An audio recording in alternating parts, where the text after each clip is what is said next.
Assalamualaikum warahmatullahi wabarakatuh, and a very good morning to all my pupils. So today we are going to move on to chapter 7b, whereby we start this chapter by doing a reading exercise. So let's take a look at the top of page 104, whereby you need to discuss some things about the environment. So the first questions thrown for our discussion today is, what do you do to protect the environment? Apakah yang anda buat untuk melindungi alam sekitar? So you may answer like this: I recycle. I don't drop litter in streets or parks. I turn off the lights when I leave the house or a room. I don't leave the water running while I am taking a shower or brushing my teeth. So those are the steps that you need to take in order to protect the environment. Okay, you need to recycle things. Okay, do not drop litter or rubbish in streets. Okay, next one. What more could you do? Apa lagi yang boleh anda buat? The answer, I should try to recycle more materials like batteries. Saya perlu mengitar semula lebih banyak barang seperti bateri. I should avoid buying plastics which is hard to recycle. Jangan beli plastik kerana ia sukar dikitar semula. I should walk on or ride on my bike to school instead of having my parents drive me there. Saya patut berjalan ataupun mengayuh basikal ke sekolah dan bukannya membiarkan ibu bapa menghantar saya lagi. But I don't think that you want to walk or ride a bicycle to school if your house is far from school. Okay. Next one. Okay. Task B. Read the text quickly and decide which of the two headings, A or B, is more suitable for each of the paragraph 1 to 3. Baca setiap tiga teks di bawah dan tentukan mana satukah tajuk yang sesuai untuk teks berkenaan. Okay.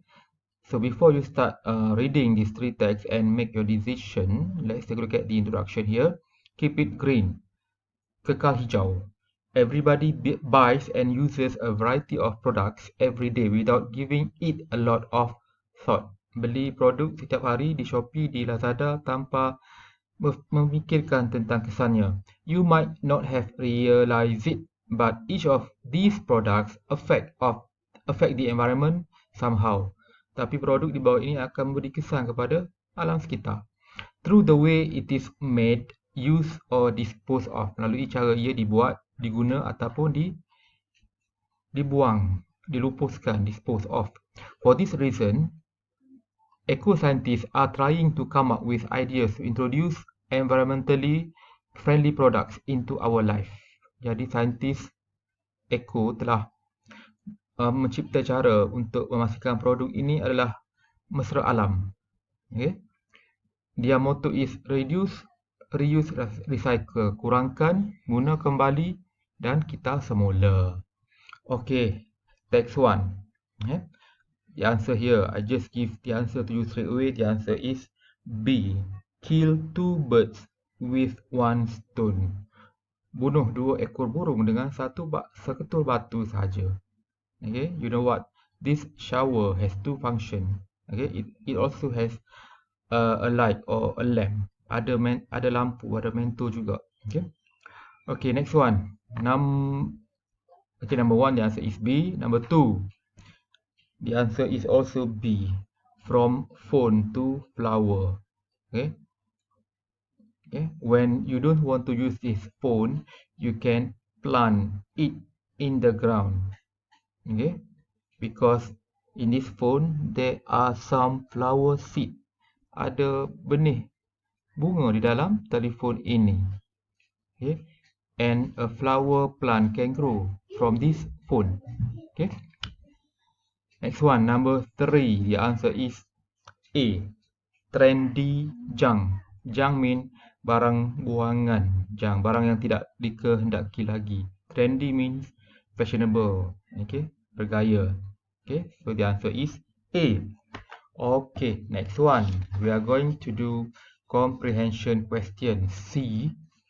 Okay, read the text again and answer the question. I have prepared a Google form for you to answer this question.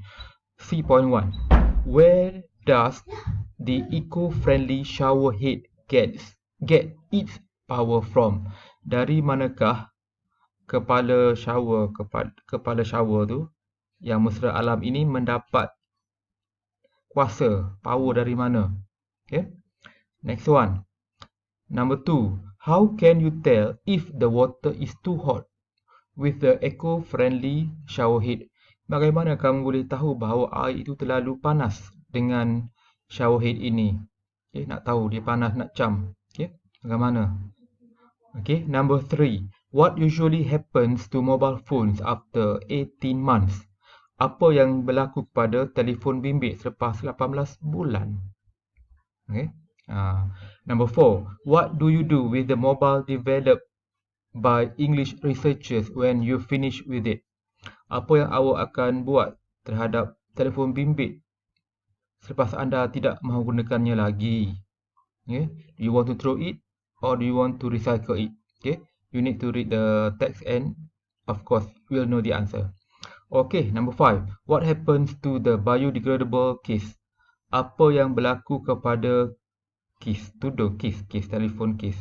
Okay, casing yang boleh dikita semula, yang boleh reput, biodegradable. Okay, boleh diurai. Okay, boleh diuraikan. Okay. Okay, number 6. Where does the company that makes fashionable handbags get materials from?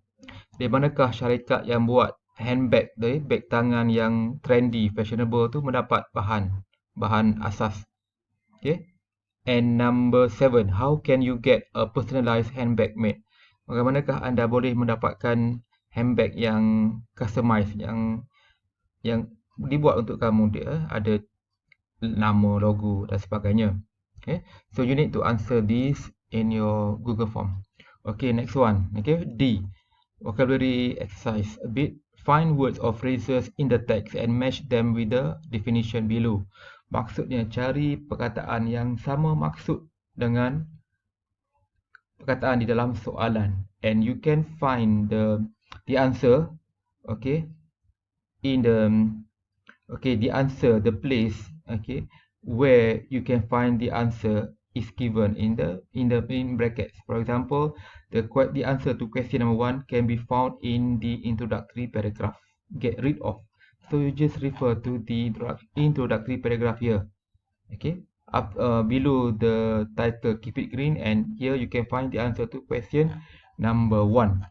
Same goes for question 2. Provide energy so that something works. Membekalkan tenaga supaya suatu benda itu boleh berfungsi. You can find the answer in paragraph 1. Paragraph 1 here in text 1. Text 1. And question number 3, still in paragraph 1. Okay. Number 4 in paragraph 2. Same goes for question number 5 and question number 6. But for question number 7, you can find the answer in paragraph 3. This one, okay. Trendy junk. So I think that's all for now. Have a nice day and enjoy your homework. Assalamualaikum warahmatullahi wabarakatuh.